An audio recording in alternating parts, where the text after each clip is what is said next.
Takže návod číslo 3, respektíve tretia časť.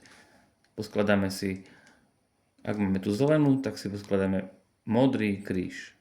A to tak, že si nájdeme si na kocke takúto deviatku. Ak nebude, tak si to točte, ten algoritmus, on sa tam razu objaví a potom na to prídete, ako to ide. Že to je veľmi jednoduché.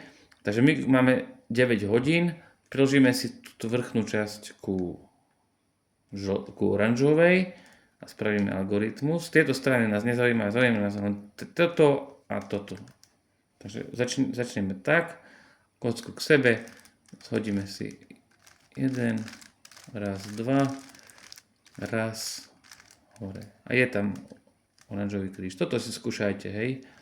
A stále sa, keď budeme robiť ten algoritmus, ešte ho robíme raz, tak sa bude meniť tá spodná časť. Vidíte teraz, tak teraz zase zoberieme tú žltú a urobíme to ešte raz, už bude zase, neviem, či to tak dobre vidno na tom videu, ale je tam táto časť. Skúsim niekde hodiť ten popis ešte na papier, alebo si to zastavujte to video a píšte si, ako som to robil, každý pohyb. Dobre, takže máme tu tretiu časť.